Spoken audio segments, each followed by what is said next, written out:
सदनों में वक्फ संशोधन बिल पास हो गया, राष्ट्रपति ने मुहर लगा दी, कानून बन गया और साथ भी कुछ नेताओं का पर्दाफाश भी हो गया। मुसलमान जिसे रहनुमा समझते थे, आज सत्ता की लालच में उन्हें धोखा मिल गया। जी हाँ, नीतीश बाबू और चंद्रबाबू नायडू को मुसलमान अपना रहनुमा समझते थे। उनकी सुनवाई होगी, नीतीश बाबू करेंगे, लेकिन इस बार उनके साथ ऐसा नहीं हुआ। आज मुसलमान दोनों के खिलाफ सड़कों पर मुर्दाबाद के नारे लगा रहे हैं। वक्त बिल हम नहीं मानते, वक्त बिल वापिस लो, वापिस लो।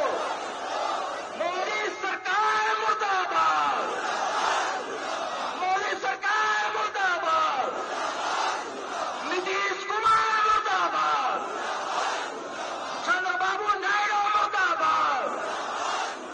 इतना ही नहीं, नीतीश की पार्टी में तो बगावत शुरू हो गई है और ऐसा माना जा रहा है कि चाचा नीतीश पलटी न मार दे। दरअसल मुस्लिम संगठन दोनों नेताओं पर भरोसा करता था। केंद्र सरकार में होने के बावजूद दोनों पार्टी प्रमुखों ने मुसलमानों के साथ धोखा किया है, क्योंकि मुस्लिम संगठन का कहना है कि नीतीश और चंद्रबाबू नायडू ने अपने पार्टी के नेताओं को दबाव डाला कि वक्फ संशोधन के पक्ष में वोट डालो, जिसके बाद मुस्लिम संगठन का पारा 7वें आसमान पर है। एक्सपर्ट बताते हैं कि मुसलमानों के ही वोट ने लोकसभा में नीतीश और चंद्रबाबू नायडू को भर भर कर वोट दिया है। माना जाता है कि मुस्लिम वोट बैंक के बदौलत नीतीश और चंद्रबाबू नायडू केंद्र सरकार में शामिल हो पाए। लेकिन वक्त का सितम देखिए, मोदी सरकार में सत्ता के कारण दोनों नेताओं ने मुसलमानों की चाहत को ताक पर रख दिया और सत्ता को चुना। अब यही कारण है कि नीतीश की पार्टी के लोग बगावत पर उतर आए हैं। साथ ही सड़कों पर मुसलमान नीतीश मुर्दाबाद और चंद्रबाबू नायडू मुर्दाबाद के नारे लगा रहे हैं।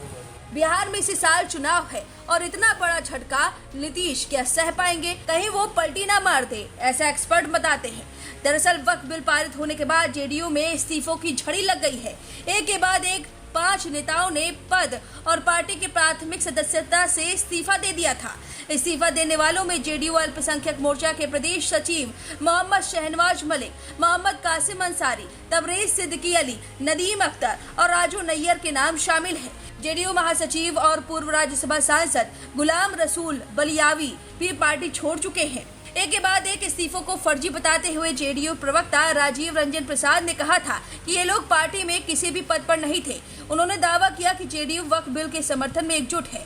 जेडीयू अल्पसंख्यक प्रकोष्ठ ने भी पटना में प्रेस कॉन्फ्रेंस कर एकजुटता का संदेश दिया।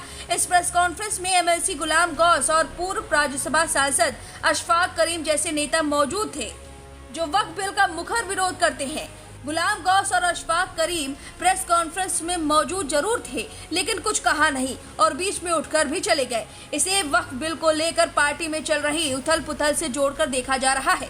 वक्फ बिल के समर्थन को लेकर विरोध के सुर जयंत चौधरी की अगुवाई वाले राष्ट्रीय लोक दल से भी सुनाई दे रहे हैं। आरएलडी महासचिव शाहजेब रिजवी ने वक्फ बिल पर पार्टी के समर्थन से नाराज होकर पद और प्राथमिक सदस्यता से इस्तीफा दे दिया था। उन्होंने जयंत पर आरोप लगाया था कि वे सेकुलरिज्म के रास्ते से भटक गए हैं।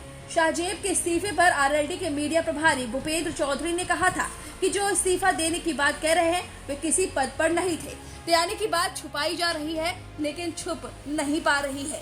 राजनीतिक उथल पुथल वक्फ संशोधन बिल कानून बनने के बाद देखा जा रहा है। नीतीश कुमार परेशान हैं अंदर ही अंदर, देखना होगा पलटी मारते हैं या नहीं। फिलहाल इस खबर पर आपकी क्या राय है, कमेंट करके जरूर बताएं। वीके न्यूज, राष्ट्र के नाम।